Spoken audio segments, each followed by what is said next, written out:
There is nothing in sex. There is Oh. nothing, there is no enjoyment there. There is nothing there. It's just for procreation.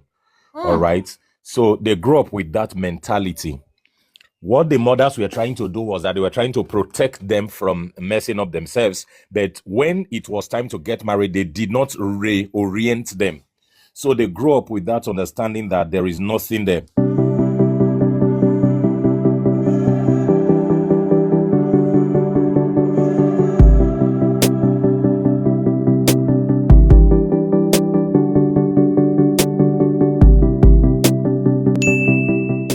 Welcome to my channel. This channel is to help you enjoy intimacy in marriage and enjoy every other aspect marriage has got to offer, for you to enjoy marriage and not to enjoy it. My name is Franca Choice. You can call me Coach Franca. I am a family and couples therapist. I'm also a Bedmatics 101 coach, bringing you value every day, every time, all over social media. Hey, Pastor David has sent a request. Welcome, sir. How are you? Thank you, ma. Good evening, ma.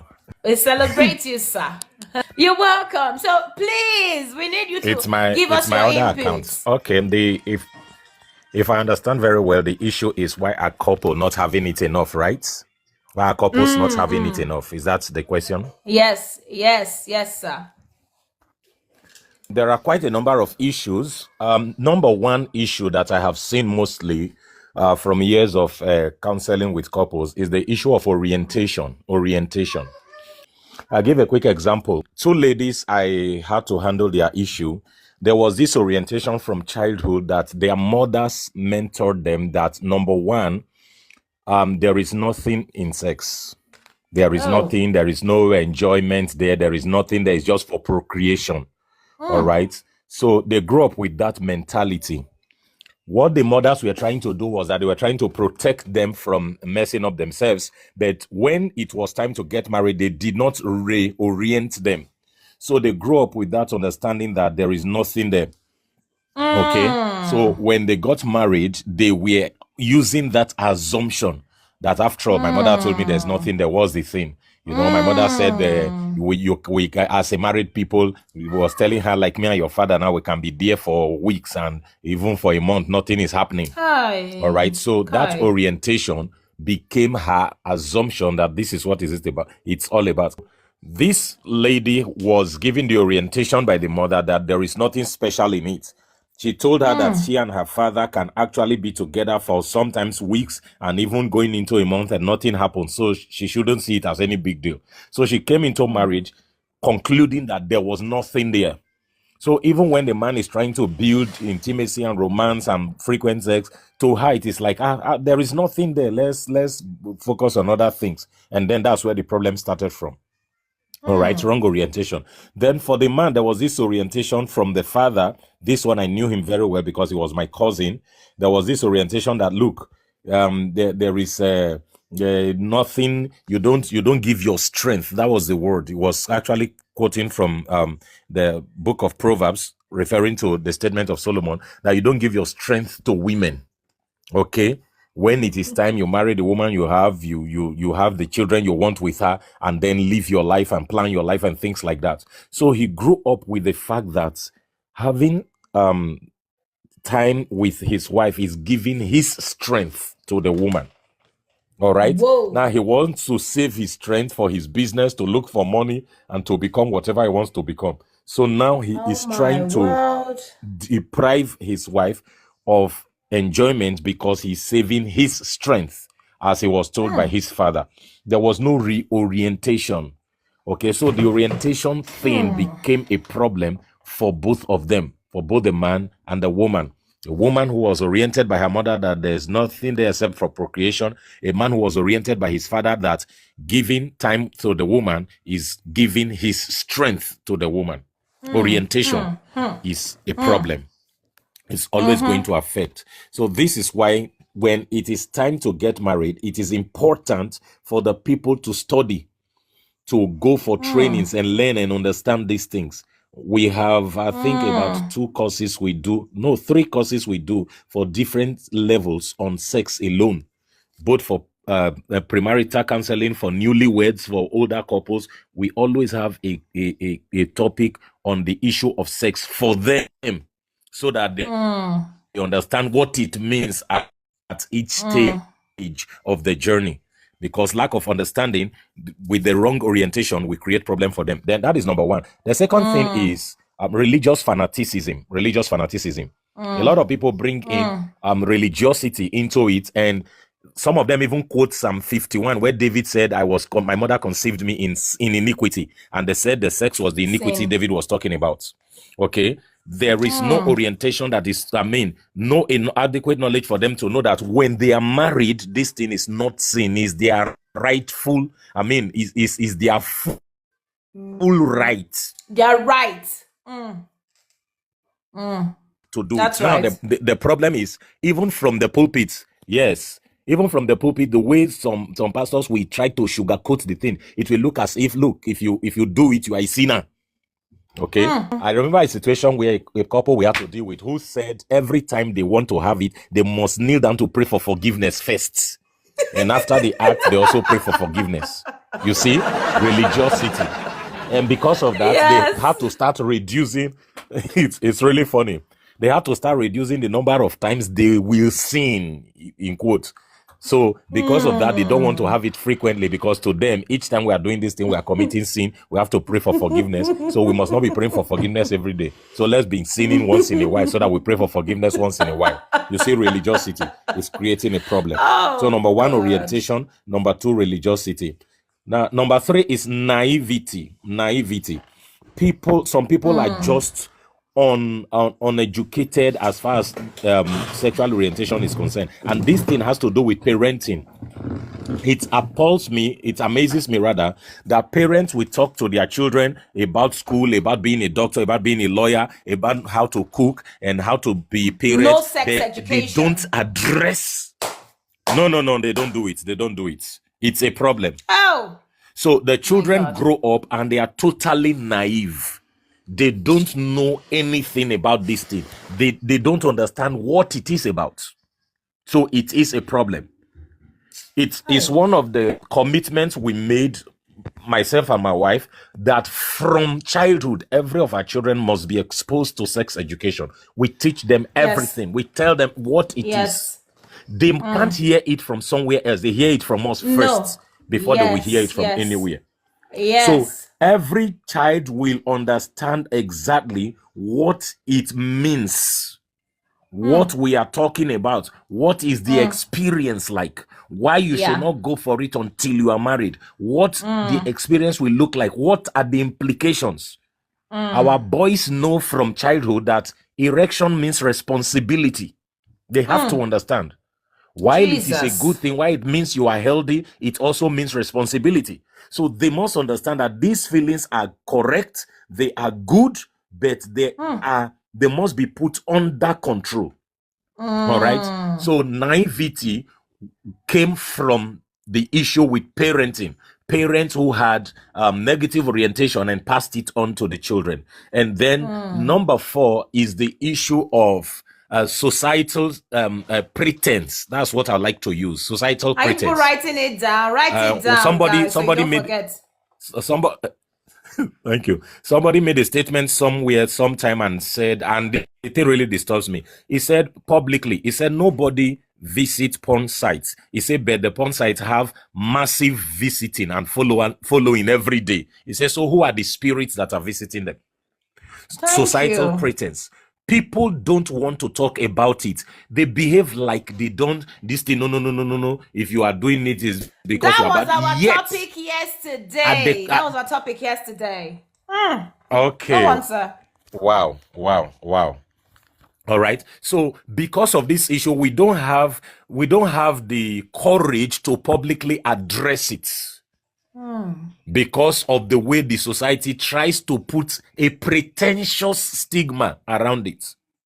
The truth is, if we bring sex education to the church and we teach couples, you will be amazed how many people are dying in silence in their sexual lives. And how many people are already making a shipwreck of their sex life because the thing is not taught.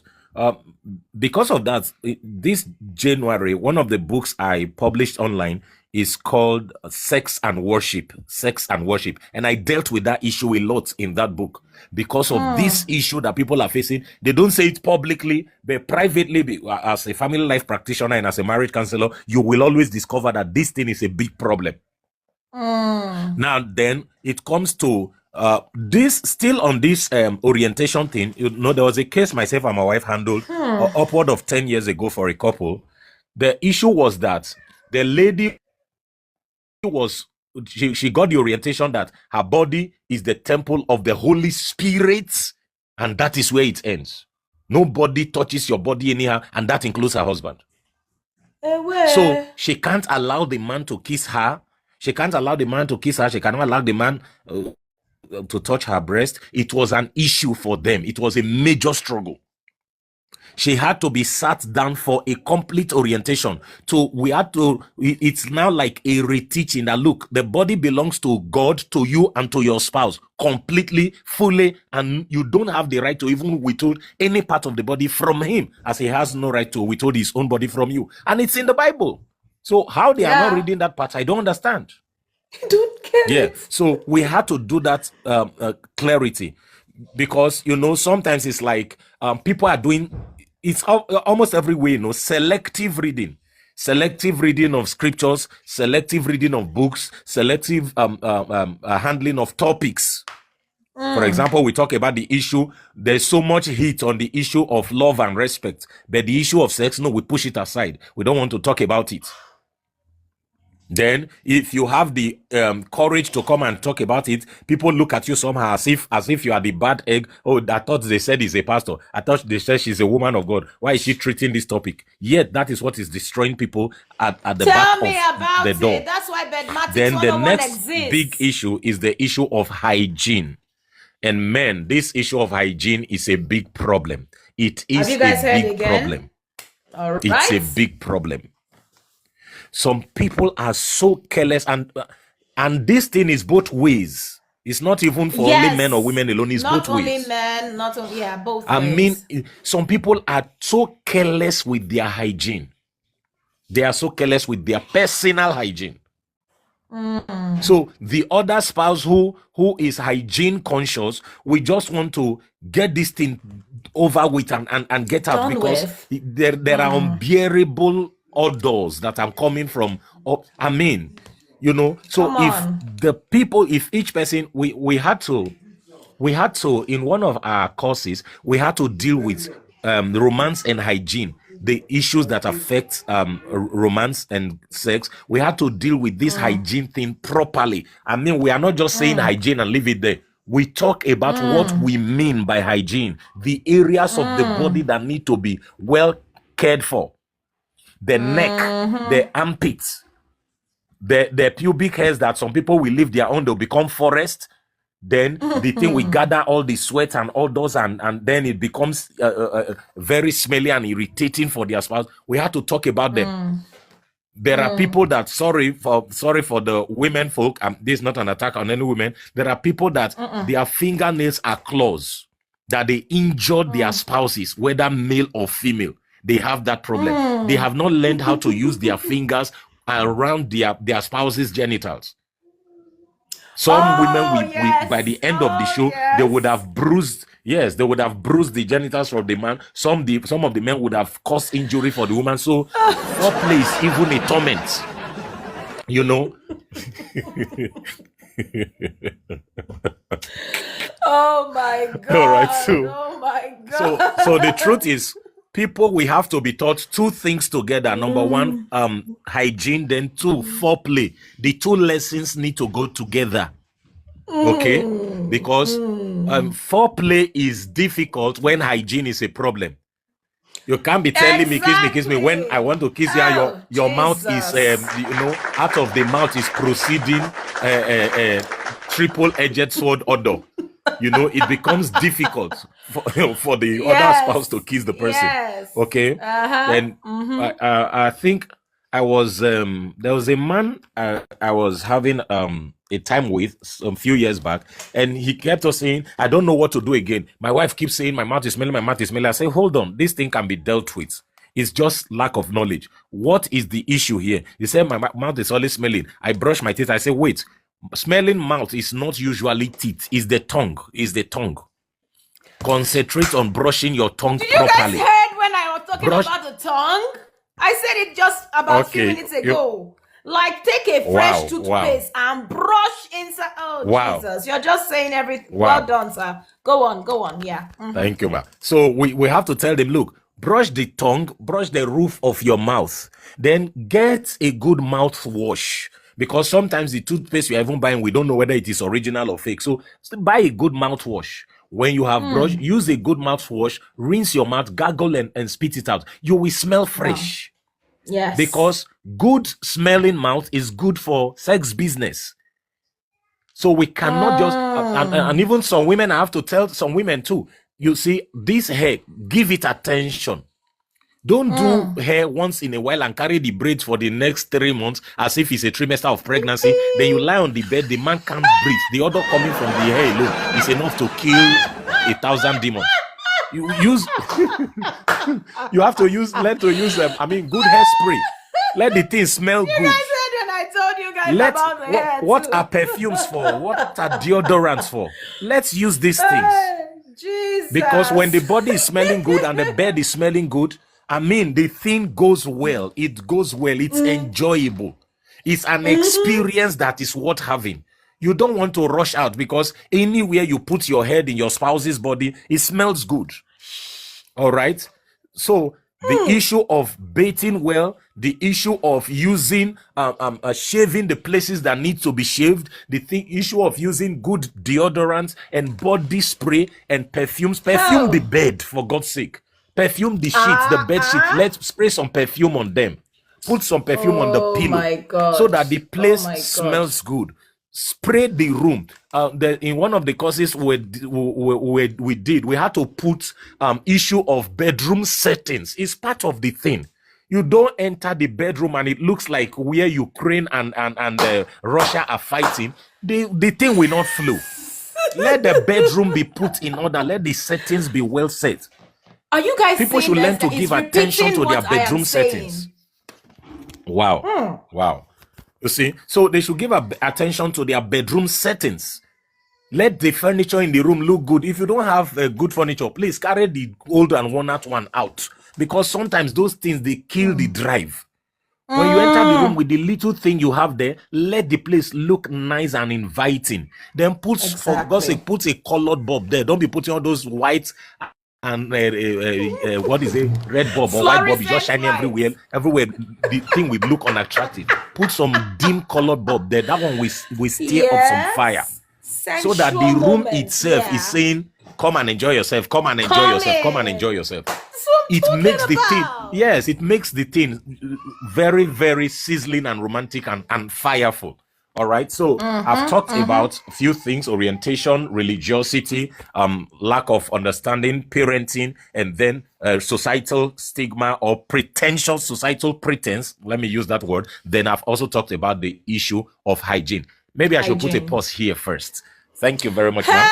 And thanks everyone in the house. Jesus. Oh my God. Well done, sir. This is actually it for me because I was talking about this things before you came in. I was talking about how we can even have different kinds of beddings, change your beddings frequently. Let the room smell nice. Essential oil, scented candles. Once in a while, the atmosphere is lit up in a certain kind of way. Turn off the main light. As if you knew, you just repeated the same thing I was saying. I'm like, come up. I spoke about the hygiene thingy. I said, man, you need to, oh God. Because there was a particular time my husband would eat suya or eat soup or swallow. And he would want me to kiss or make love the next morning. Brother, you gotta brush your teeth. Brush your teeth. We had that issue the early years of our marriage until he learned. So sometimes if he sleeps off without brushing, or if maybe he wants to go to bed, when I shall hear him brushing, he wants action. That's all I can say. When I hear him brushing in the night, I know say this guy wants action. because he deliberately does that for us to, he has not learned. He doesn't just do it on his own to his own volition. He just does that if he wants to get down, and he does that frequently every time he wants to get down. So yes, hygiene matters. Hygiene, and oh God, I was talking about hairstyles, being spontaneous, how you should, be frequently changing every now and then. Don't be rigid. You're not the same yesterday, today, and forever. Only God is the same. You should change. Gosh, I'm glad that someone else is here giving the same input. And this is so good. How many times do you recommend a week? All right, somebody is asking a question, sir. When we talked about a couples having enough, I also asked the same question. Yes. How many times? Yes. Okay, I'm seeing a few questions there now. The first one is the person is talking about those who don't enjoy it, who fear it because of a first experience that was negative.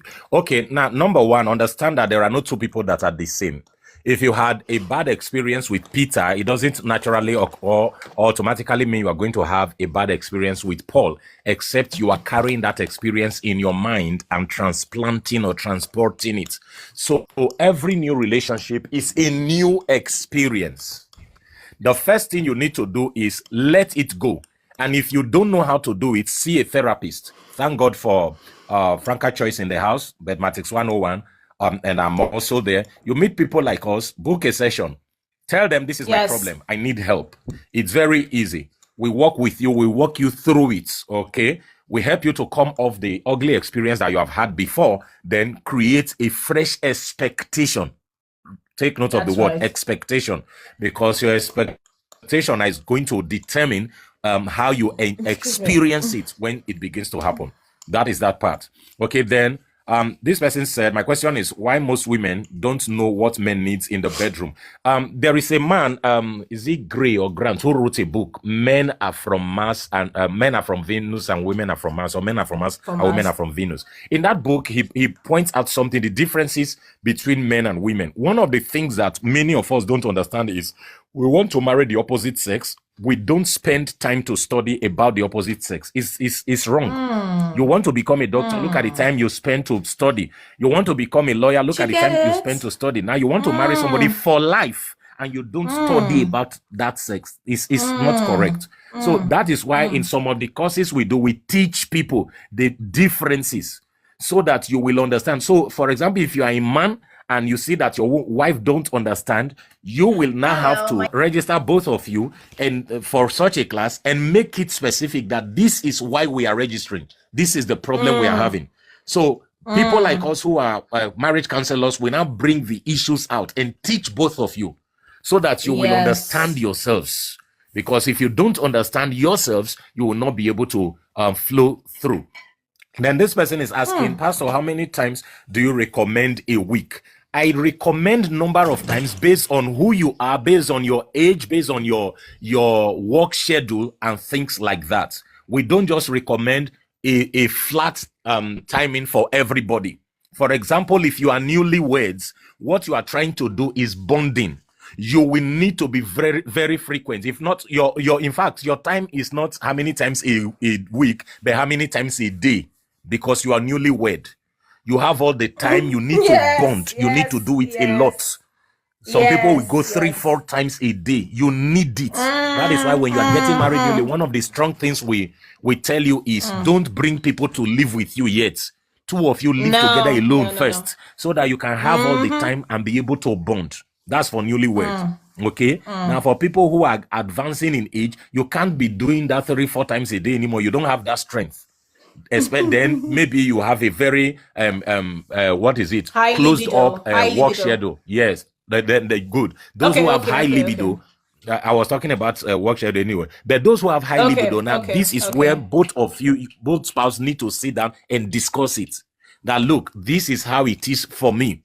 I counseled with a couple those days, and I was thinking from what they were telling me that the issue was that the woman wasn't giving enough, until I discovered that the woman had a very high libido, but the man was hardly interested. So the woman was suspecting that maybe the man is interested in other men, until we had to check and we discovered that no, it was an experience he was transporting. It was an experience that even happened not to him, but to his brother. that he was carrying over. That's what was disturbing him. All right. So now we understood what was wrong, then we had to work with it. All right. So your timing will be determined by, like I said, your age in marriage, your biological age, your work schedule, your libido strength, and things like that. Now, for somebody who has a high libido and your spouse doesn't have that much high libido, you will need to look for aphrodisiacs, safe ones, not the ones that will cause harm. Okay, there are foods like chocolate, maybe like drinks, like some smoothies that they make. Those things can act as aphrodisiac that can spur your spouse into action, and then both of you can have a good flow. You work with such things. They are part of some of the courses that we teach over time. Then somebody says, Pastor, what of a couple in a long distance marriage? Now, let me be very open with you. You see this long distance marriage thing? I discourage it all the time because the disadvantages are always usually more than the advantages. I'll be very open with you. I always discourage long distance marriages. As much as possible, couples work out a way to live together, because the things that can go wrong short time in a long distance marriage, the things that can go wrong in a short time, you can't imagine. As much as possible, avoid long distance marriages. If there is any possible way, work things out and live together for your own good and for your own safety. We were counseling with a couple those days and discovered that the long distance marriage was actually what they haven't had children. And I'm telling you, till now, they still don't have, because they did not take that counsel serious. The man works in a different place, leaves on Monday morning, returns on whether Saturday night or so, and only have weekend, 1 day or 1.5 day with the wife, and they have been living like that for years. And then it's not working for them. So why not work out a way? But when people have brought themselves to maybe be so married to their job or the income that is coming from it or things like that, they may hardly find it difficult to comply with such counsel. But for your own sake, reduce long distance marriage thing. It doesn't always really end well for most couples. That's my little counsel there. Thank you and God bless you. Is there any kind of prayer or fasting that can make you abstain from sex as a married person? Prayer and fasting. Okay, let me leave him to answer that. The person that asked whether is there any kind of prayer and fasting that can make couple to abstain from it, the answer is, if both of you agree, please, anytime, couples, Christian couples, anytime or whatever religion, anytime there has to be fasting and prayer that will make you abstain, it has to be by agreement by the couple. If both of you don't agree on it, you are not permitted to embark on that. We are fasting for so period and we will abstain for so period. And let me also advise, if it's a long one, like those ones that do 21 days, 30 days, and you break every evening, as you break to eat, after eating, there's some strength. You can do a quick one to, just help you to carry on for those days. All right. But don't just decide by yourself, oh, I'm a pastor, I'm going on 100-day fast. My wife, you wait until I come. Or my husband, I want to fast for the growth of our life or ministry. You wait for no, don't do that, please.